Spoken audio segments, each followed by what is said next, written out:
Motion to accept the minutes from the previous meeting. Okay, did you take a look at them? Everybody's warm and comfortable with that? Yeah, second. Okay, further discussion? Anybody have questions? Okay, all those in favor signify by saying aye. Aye. Aye. Okay, so those are approved. The next agenda we have on there, I understand that Peter Kelly is an outside attendee. Do you have any comments or concerns, Mr. Kelly, about our meeting today? No, I'm a New England representative from IATMO and just attending as a member of the public. Thank you. What is IATMO? International Association of Plumbing and Mechanical Officials. Okay, very good. Yeah, how's it going, Pete? I know some of your guys in your association pretty well. Great, things are going well. Thanks, considering what we're all going through. Yeah. Just another day in paradise, guys. Okay, we have the DCP Investigation Division Complaint Status Report, which I believe you guys all received. Pamela, Janita, you want to address that, or anybody have comments or questions? Good morning. Yes, Pamela Brown, Director of Investigations. Janita Hamill, Supervising Special Investigator, will be reporting out on our quarterly report. Okay, good morning to both of you. Good morning.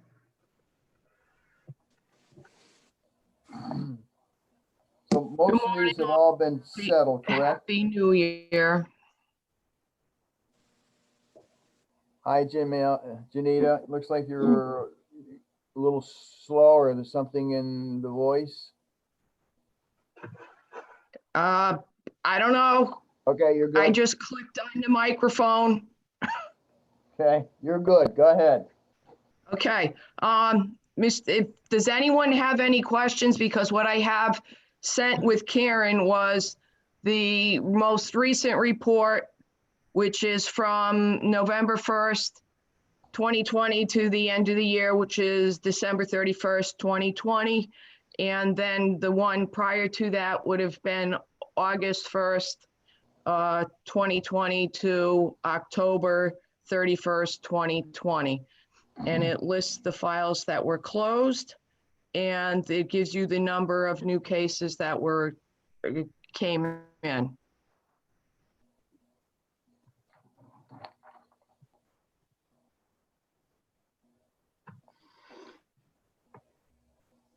And with the PDF, if you're looking to increase it, you have to click on the plus sign in Okay. order to be able to increase the font size on it. Or you can just hold it closer to your glasses. No, Mr. Chairman, holding it closer to my glasses isn't going to work for me either. And I am mindful of you having asked to have the font increased, which I have done. So You do a good job, Janita. Thank you. you're welcome. Mr. Chairman, I believe Mr. Champlin is on now. Morning, Cammy. Good morning, everyone. Thank you, Janita, for noticing me. Mr. Well- Champlin, after 27 years, how am I not going to notice you? I don't know if that's a good thing or a bad thing. Is that a good thing from you? Well, not bad. Better if promises come to fruition. How's We've, that? we've been all trying for the same thing, but nobody on the other side of the street listens. Hey, Cammy, you might end up breaking Jack Woodcock's. I think he was on the board for 28 years. Jack is a great guy. Yeah, he's in his 90s now. Is that right? Yeah, his wife passed away a couple years ago, but Oh, yeah. No, I remember Jack. Yeah, he was a good guy. Yep. Oh my God, I didn't even realize he was still alive. Excellent person. Nice man.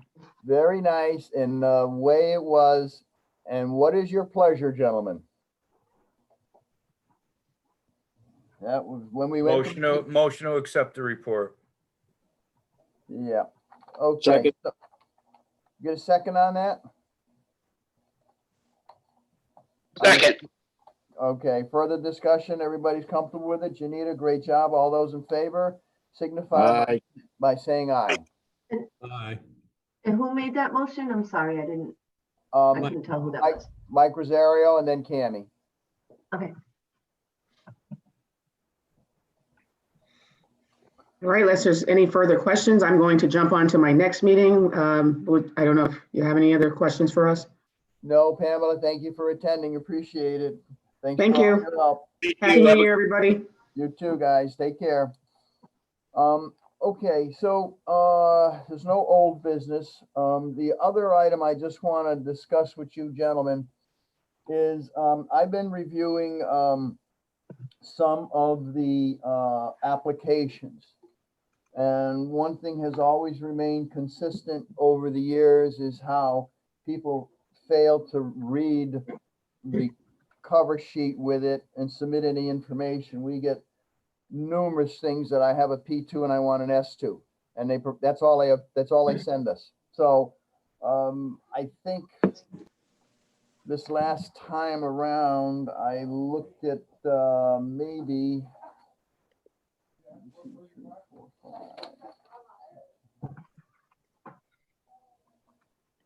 16 or 17 applications for plethora of stuff to do. Some of them were easily approved. Most of them were rejected. But I've got a couple of applications for D2 licenses that I had a concern that I just want to bring it to the board. We had met, before I forget, is Todd Birch on today or not? He's not. No, he's not. No, he Okay. isn't. So, Karen, Rich Hurlbert, Todd Birch, and I went through this thing, and everybody participated and got a lot of information. But there were two applications for a G2. One was for a G2, one was for a D2, but we had to reject him because he works for a public utility and has no apprenticeship program there. However, my concern is this G2 and their application to get it. The listing for the G2, it says the holder of his license may perform work in the employ of a contractor. However, maintenance of gas pipe systems and approved gas appliances, gas utilization equipment and accessories for use with LP gas supplied by gas containers and or natural gas. Requirement for the P1 is 2 years, and the apprenticeship though is 9 months. Richard, is that correct? No, it's 1,000 hours for the G2. 1,000 hours. 1,000 hours is 6 months, and we have them take the gas courses that are listed in the exam bulletin. Okay, the question I have with this, there's several questions to the whole board. One is, where is this all going? But two, the other one is that, do the public utilities have to register him for 1,000 hours? Well, they have to have an in-house training program, and Todd Birch has to approve their training program. I sent you guys an email, didn't we? I know it's not posted, it wasn't added to the agenda, and it's not posted on DCP website. But didn't you guys get an email from Karen? I can resend it. Hang on a minute. Back on January 6th. Here, I just sent it again to everybody.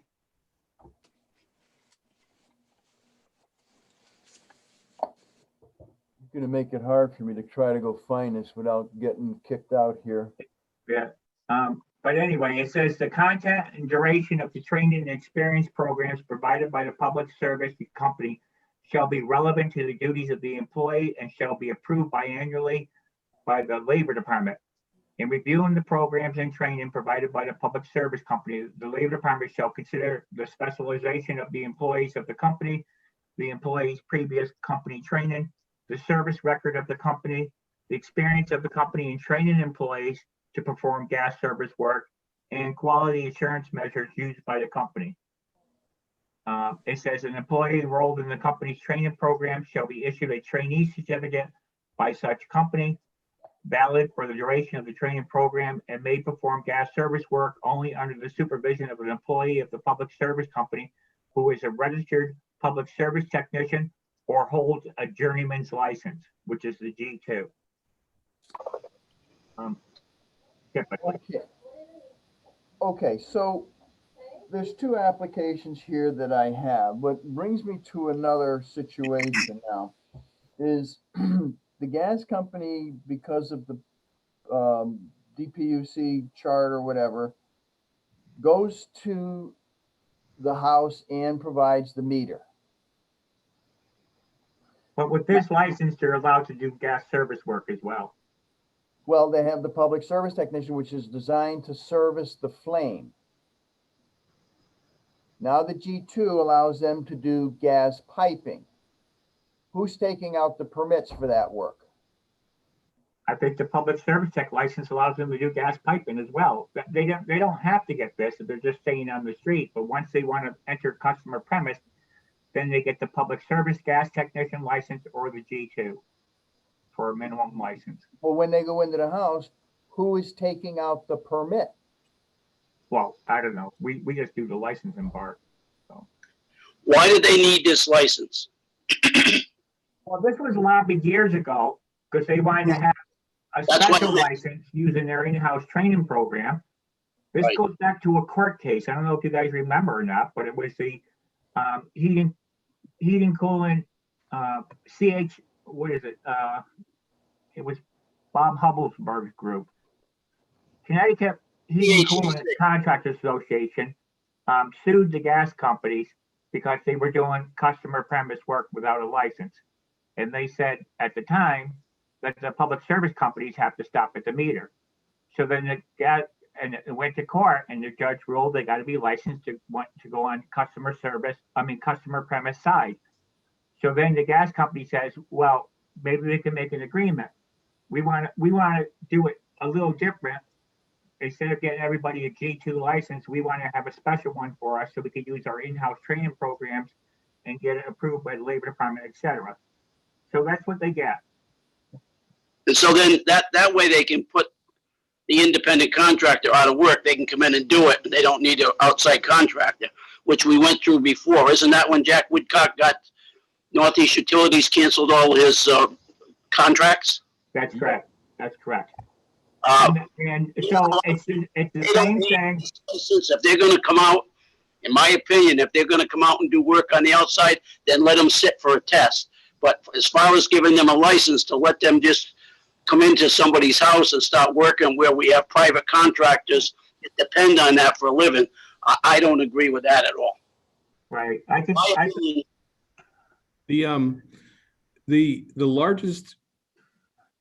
The company with the largest number of service agreements in Connecticut is the gas utility company. Do you know that? No other single company has more service agreements residentially than the gas companies.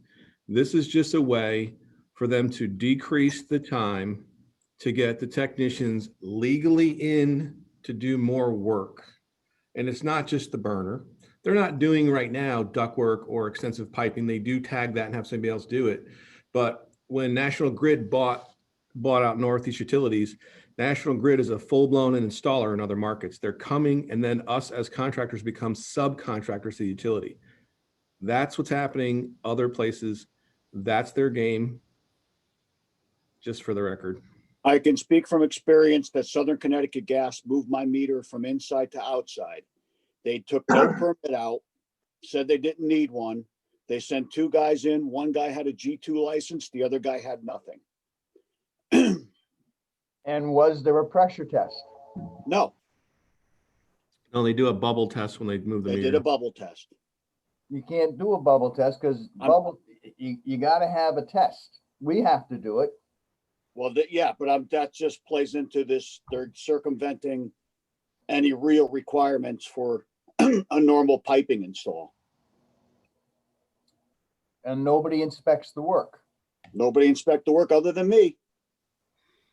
And I have to tell you that And they 15 years. said the big debate from CHCC way back was that the gas company was subsidizing service with ratepayer envelopes and stamps and mail and all that kind of stuff. You remember, my dad was like on a crusade against that stuff, and that's what they're doing again. They're sending out, trying to get you to sign up through the mail, easy pay on bills. The Energy Commission has got, you can buy a boiler or an AC and pay it on your utility bill payment, same thing. It's just making it easier for them to have an unimpeded path to the customer directly for more things. Having something better than nothing to work outside is great, but as soon as you leave the crack in the door for a G guy to do more stuff, are we really believing that the dispatcher at the gas company is going to say, "Oh, you're a G. Wait a minute. Let's get a D out there." They're getting away with the Ds, and they're working on boilers just for the. We went through that. We voted twice that they needed a license to do efficiency testing, and they just steamrolled over. As far as I know, they're still doing it without a license. They are. So National Grid is the same company that blew up the neighborhood in Massachusetts. National Grid is, you probably know from your locals, Mike, but I have several non-union contractors who now work for National Grid. They're not working for end users anymore. And that's not saying it's good or bad. I'm just saying that is the play, in my opinion. And then there's no permit, and then there's no inspection, and then you wind up with a neighborhood on fire. With the gas, we're dealing with stuff that goes boom. Come on, man. Air conditioning, we have a different problem. We piss some people off. Nobody dies.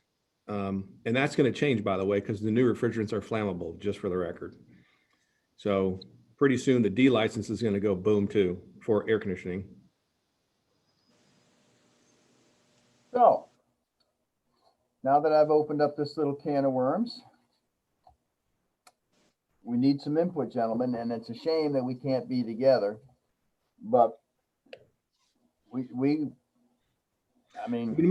would make sense that if someone's working on the meter, they should have some sort of license to be able to know they can properly thread pipe. I mean, I don't know about anybody who's gone in the field, but I've witnessed where the meter's been cross-threaded right from the utility company. It's leaking outside because we double check not just our pressure test, but then when they connect their meter, we're going to be the ones who get sued for a problem or if something blows up. So we double check all those fittings every time.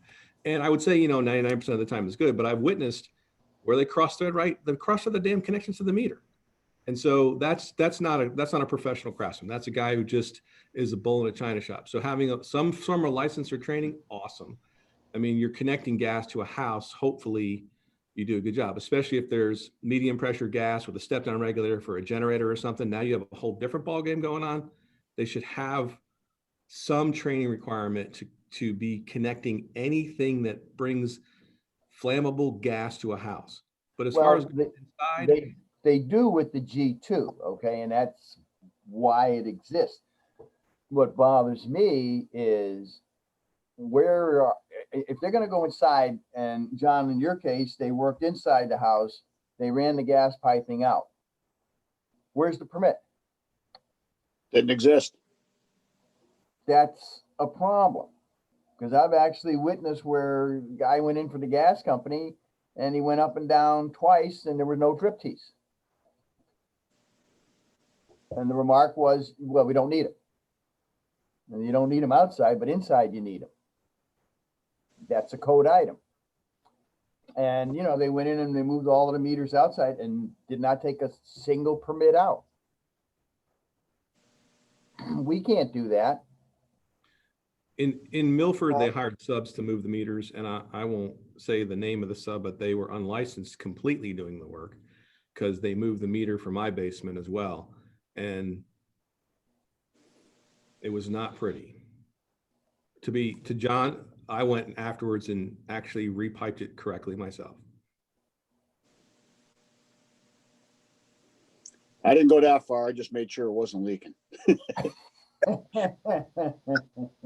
So I think it's a combination of them doing it and them subbing it, but there is no permitting going on, Mr. Chairman, and There's no pressure testing going on. It's a soap bubble test and out you go. And they're just going down the street banging it's a production thing. They pay per job when you're a sub, and it's as fast as I can get in and out with the cheapest labor I can get to do it, the more money I'll make. And a mistake is going to occur.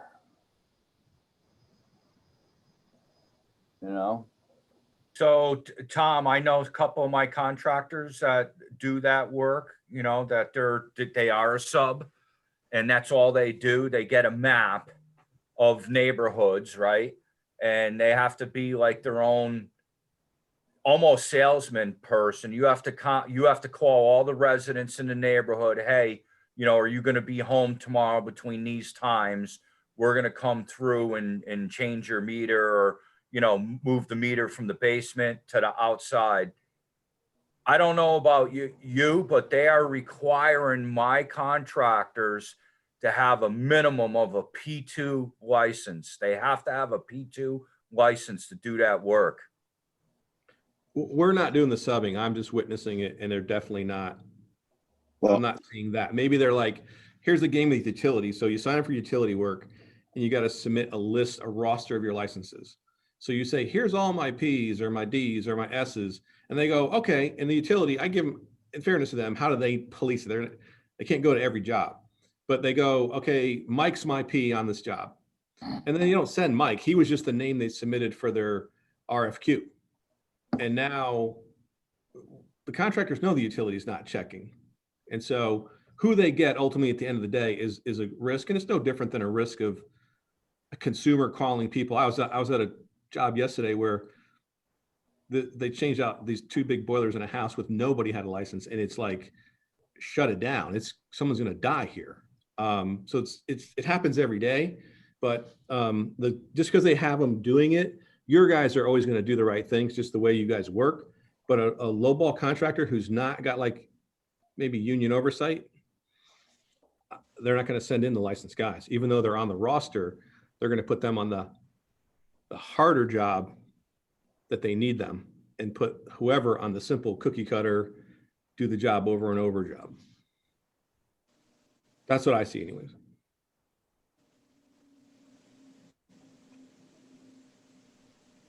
It's like we're swimming upstream again. I don't know if there's any good answer. Anything that we discuss here or pass here, it's just going to be ignored anyways. Yeah, you're right. We just go on record saying, hey, we don't think the G license should be doing P work or S work.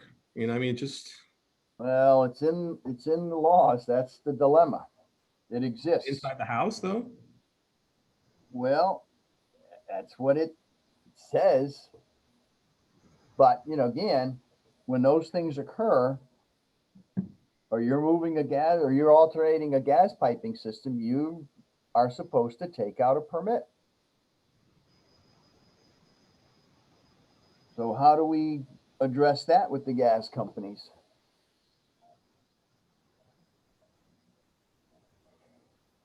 Well, one thing I could say is, excuse me, is if they start getting RC licenses, which comes out of chapter 393, and they get any other licenses, S or D's or whatever, that chapter says that no licensee shall commence work unless they have ascertained that a permit's been taken out. Now, whether the permit gets taken out by a property owner or the licensee, it doesn't matter. No work's supposed to commence unless the permit's been obtained first.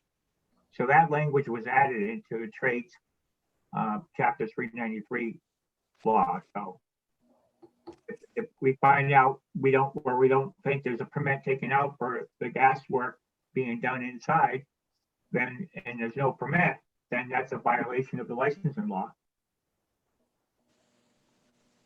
But somebody would have to audit that and follow up with it, which. Well, it would be a complaint to Pam Brown's group. And then yeah, that's, and the homeowner. What's that? The homeowner doesn't know. So it's kind of like. Well, no, the homeowner assumes that the public utility is doing everything correctly.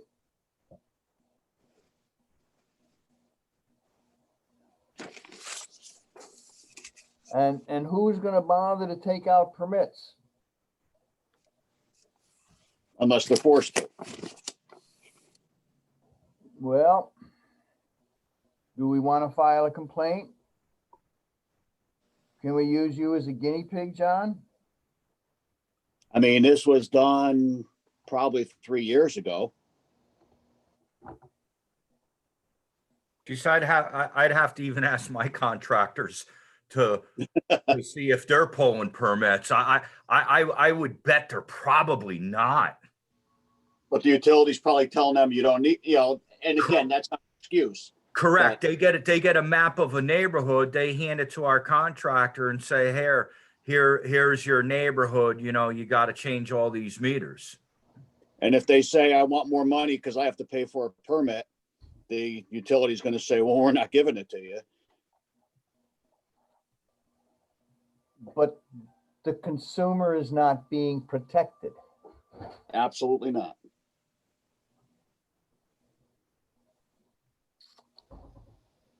Oh, gentlemen, I mean, is it enough to send a question back through enforcement should, this be investigated? What's the process, or who would that be even delivered to? From the board to someone else?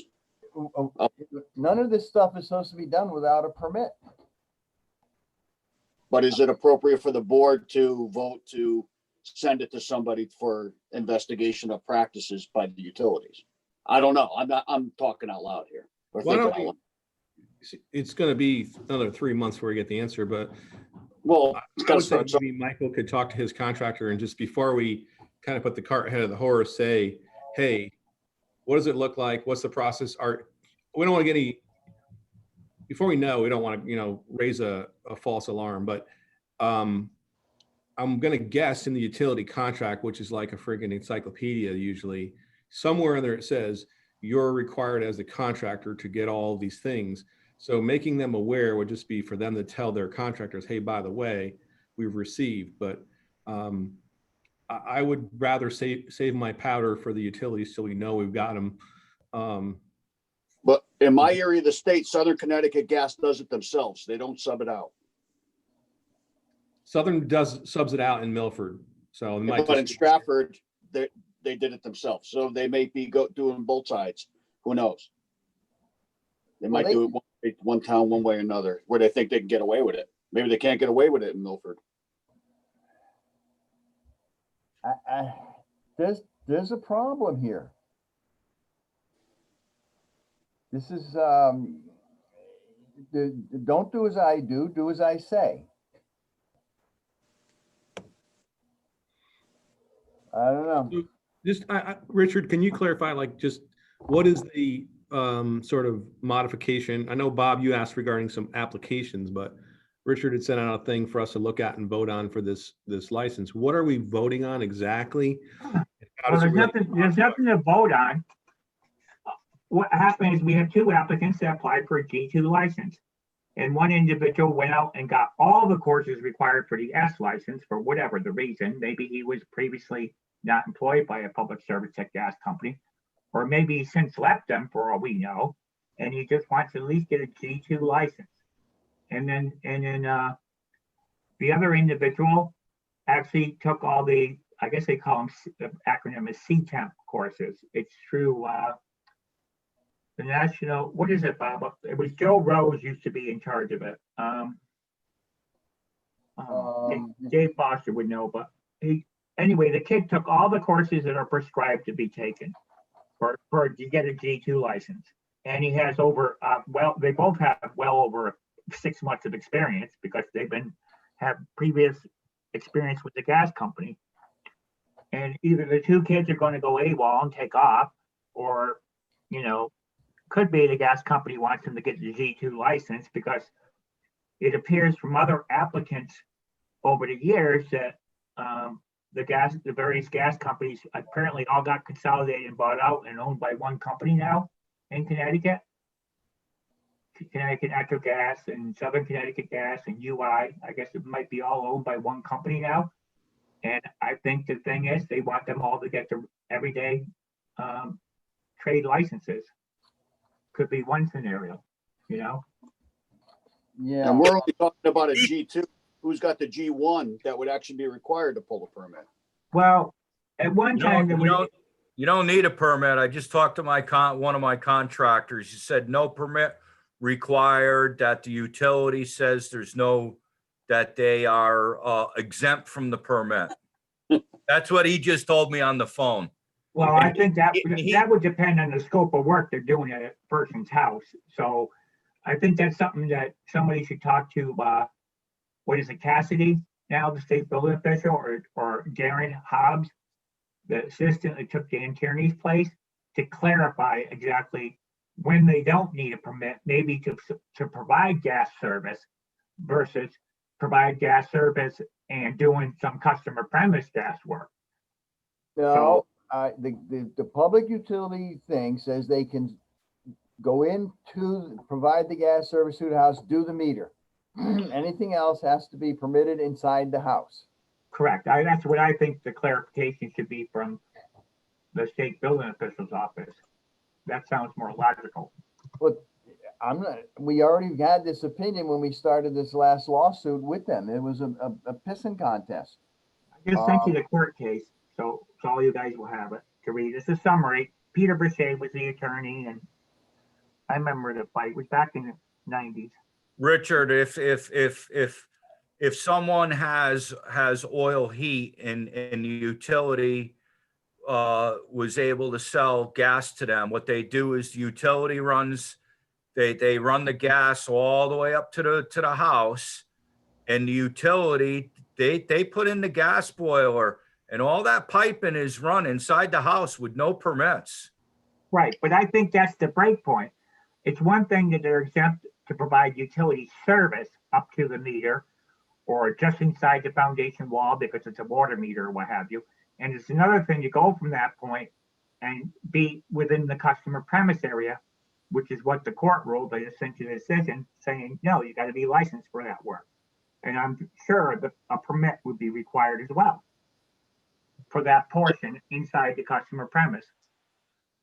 We just opened up a can of worms today.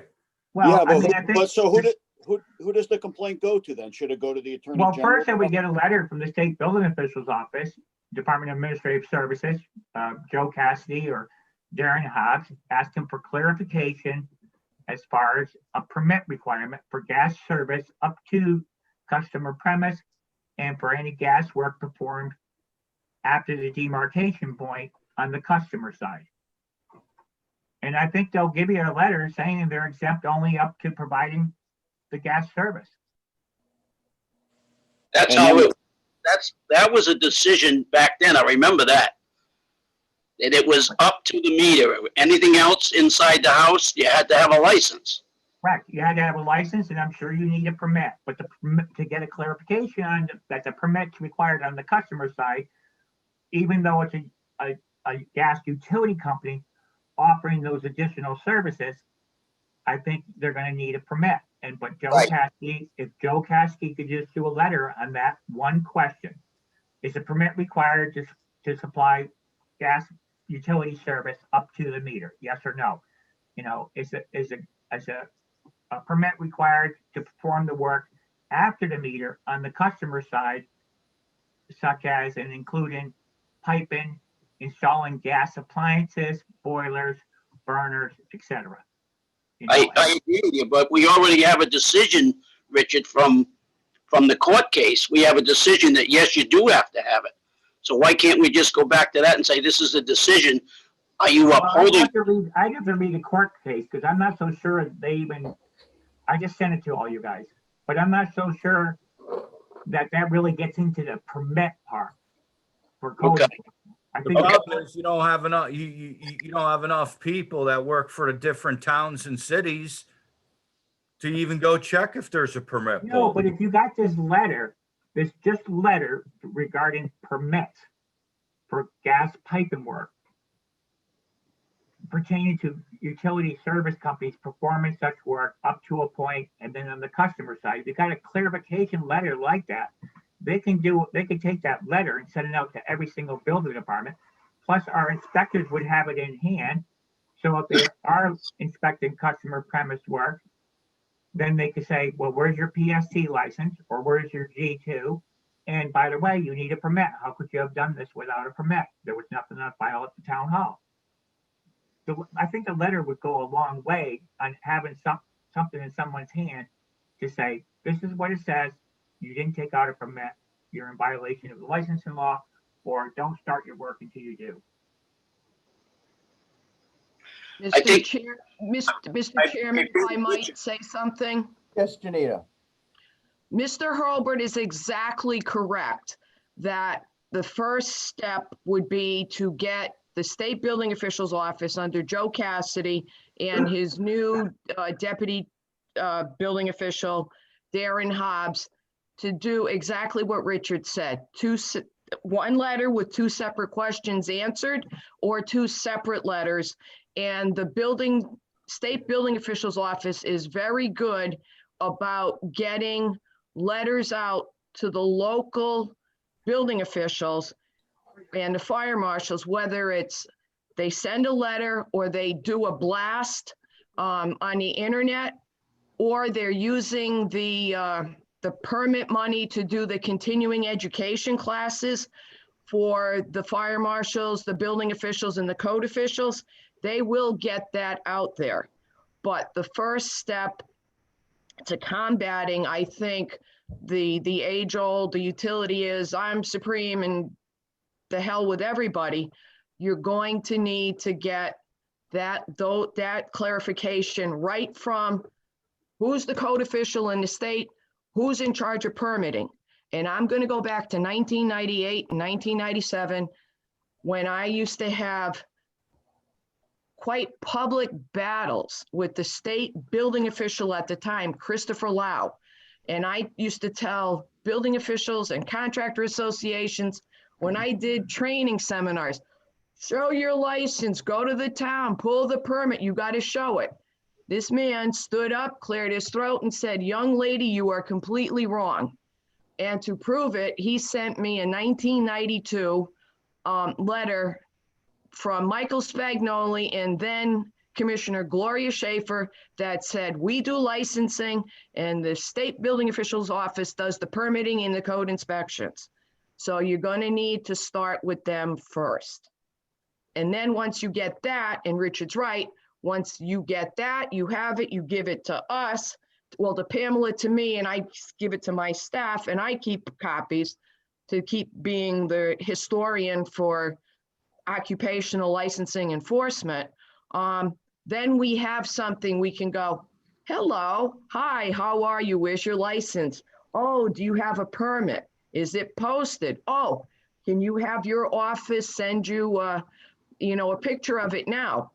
And I'll look at your cell phone. But Richard's right. You got to go through them first. Get it clarified. Bob, why don't you do that? And in the meantime, what are we going to do with these two applications? Approve them? Well, I have no choice. I'm going to approve, I've already told Richard I would approve them because we don't have a choice. It's very cut and dried. He did what they got to do and so forth, which the reason I'm discussing it and creating this little hornet's nest is where are the utilities going now? And they're going to go right in and take, work that's beyond the scope of their purview with DPUC. They're just supposed to service the flame and run the thing to the house. So They'll just hire a subcontractor. I guess Tom was saying what they'll do is hire a subcontractor to do their work. that's okay, but they have to take out a permit, and that's the beginning of the process. I agree 100%, but when you're talking about licensing, I agree with you. If these two applications have all the qualifications, we can't say no. If they have all the qualifications, we have to approve them. But as far as the permitting process goes, and I agree with everybody here, and I think I'd like to make a motion that we send that letter to get the ball rolling. I need a second. Second, Who seconded, please? John. All right, John. So let's get that letter going. Richard, if you could help us out, maybe give me a draft or something of whatever you think we should do, so we can do that. And then I would be assumed that we're going to be having to send the gas company, if we get that back, discussing where the permitted process is supposed to be and licensed contractors and who is their contractor of record.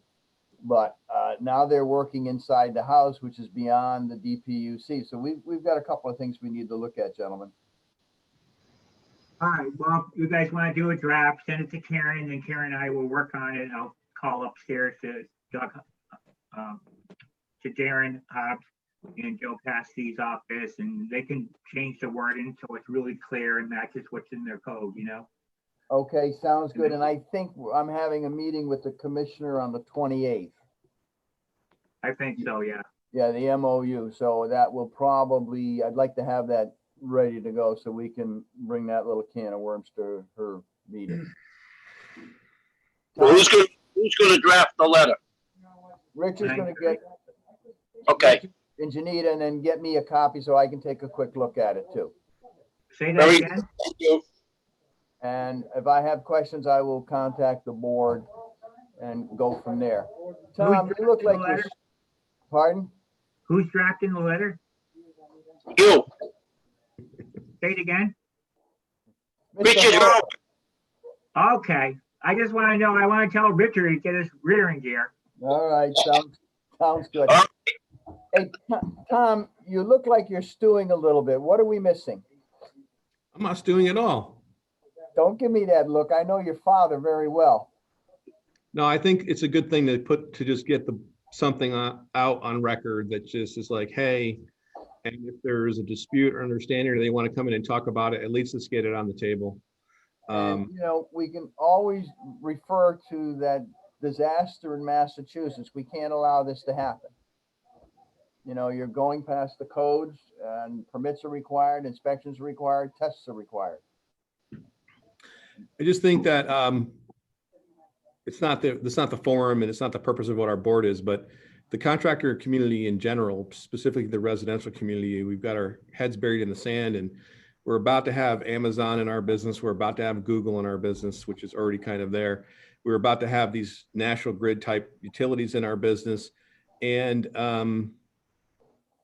somehow we think it's a good thing. And I just don't see that. And so I think the more regulation that we can do, it just safe regulation is better. And Connecticut is head and shoulders above other states that I work in. But this is like, it's always like a distraction. Over here, we're trying to do this thing and do it right. But really, I'm thinking, what's the back door that they're leaving open to further another agenda? They're not doing it to do it right. They're doing it regarding money. When you find these guys, follow the money. It's always the money, Tom. This is a money play. And so I'm curious what it's going to work out to be, but this is a good move, a good motion. Let's get that on record. Richard and Janita both said it, so I feel confident in it. And then we'll give some ammo to the Janita and her teams to have a conversation and bring it up. There was a bill, Cammie, quite a while ago where the gas company had gone in and changed what they could do for piping, and they put it in any attached or associated piping was included in the public service technician's license. And Yep. we fought that one. So I think that's a good idea. And gentlemen, I thank you for the motion. Anybody else have anything else on their mind? Okay, Richard, just for the notation, the license for Mr. Rodriguez, the G2, is approved, as well as, I think we have to reject Klisbauer because originally it was for a D. He needs to reapply for a G. And if he does that, then I would approve it. Is that what it was, Karen? They were, didn't he He already already change it? did to a- change, yeah. He Yeah, he already already did changed change it. He Yeah. did change it, Yeah. then if you're, and Karen, you've never fibbed to me, then that's approved as well. Oh, what Mike? So he's in there as a G now. Okay, so they're both approved? Yes, please. Okay. And, Alright. and you could just, Karen sent an email to Todd to tell him that Bob has decided by email to approve the two candidates. Does he concur? Okay, Okay. anybody else have anything they'd like to add or subtract? That being so, gentlemen, thank you for the wealth of knowledge and the input. Mike, thank you for checking on that stuff. And as you have said, Tom, it's the end around game that we got to figure out. It's always Bob, are been. you going skiing this weekend? No, it looks like it's a mix of wet, heavy snow and rain. So I think I'm going to pass, and because if it rains, there's not enough base there. So Yeah. I'll kick it down for another week. Bob, Yeah, we I'm got getting- anything else to discuss? We I, have, okay, never mind. I believe we're all set. Comments or concerns? Comments or concerns of any? I did talk with Mr. Peter Kelly. He's the attendee. And there's no old business. And the next board meeting is April 8th. Karen, is that correct? Yep. Okay. Hey, before we close, Bob, Cammy and maybe Richard and Janita know about this. I don't know about, I know myself, Cammy, and Higgins knows a little bit about this because we met with the governor's office going back just before the pandemic. I guess there's a bill coming out of the governor's office that any license holder from another state is going to be automatically approved to sit and take the license in Connecticut.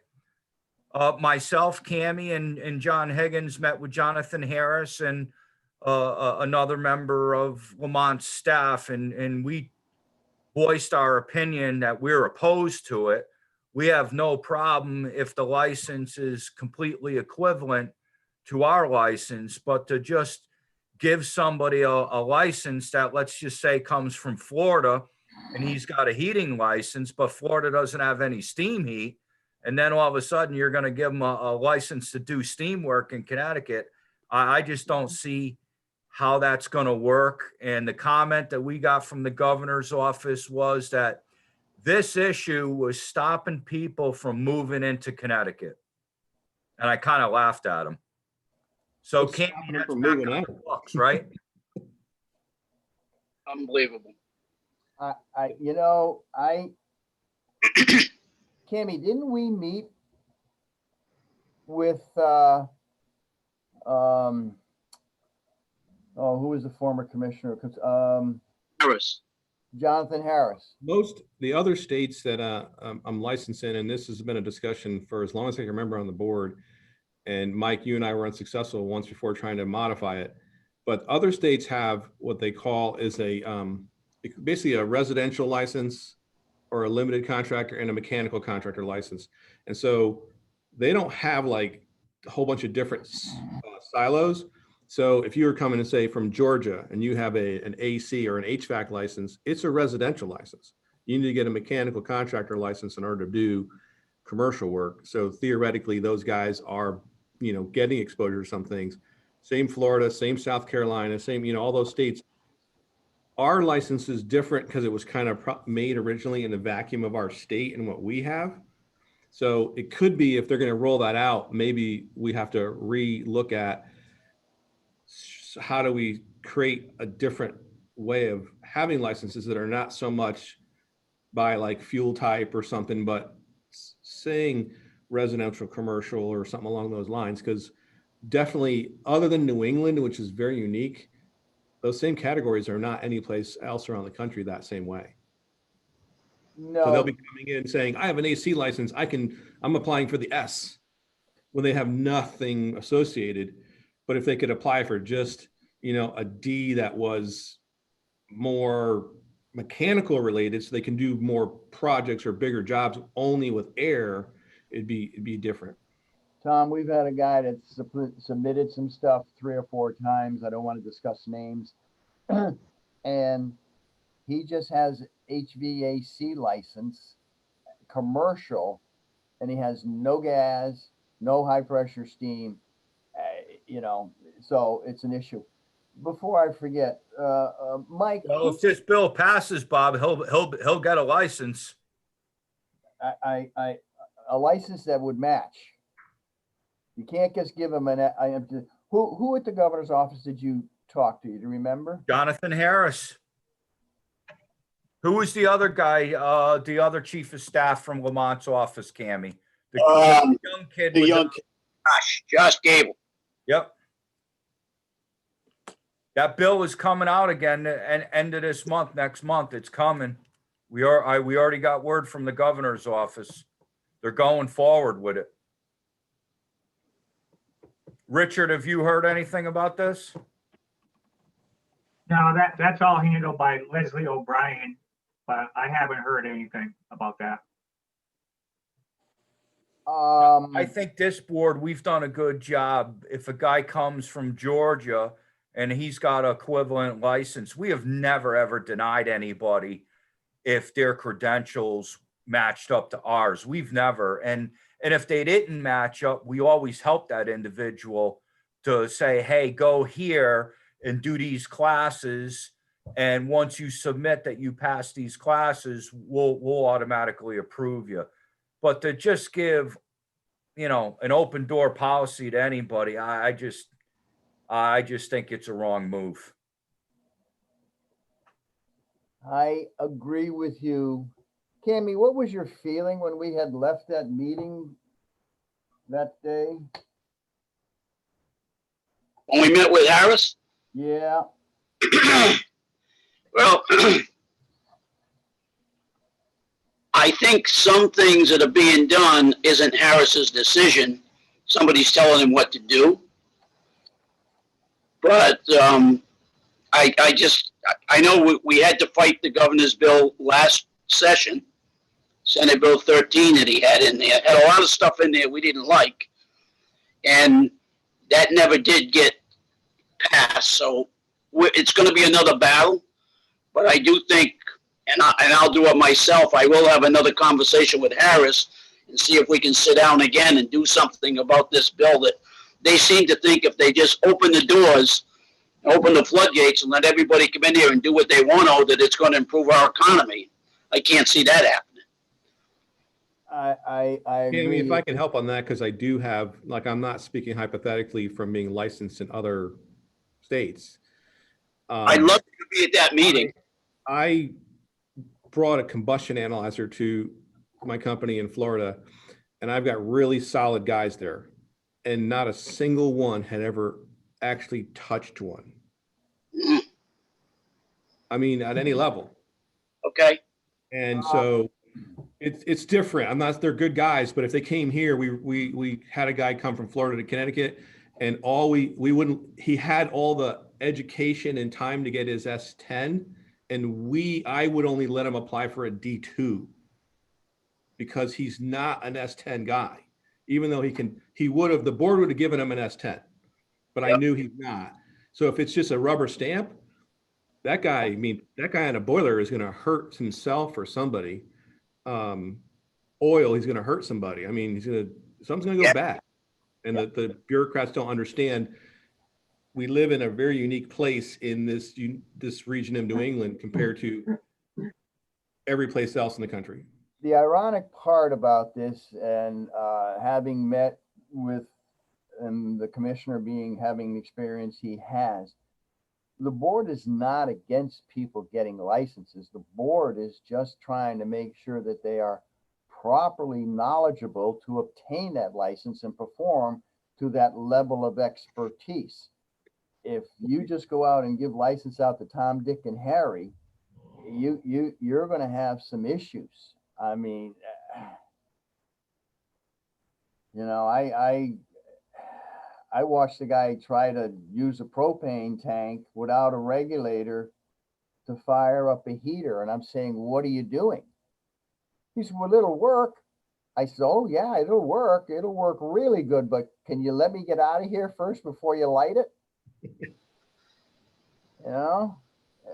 Yep. So, Cammy, you want to touch bases with Jonathan? Do you want me to give him a call? Do we have a bill number?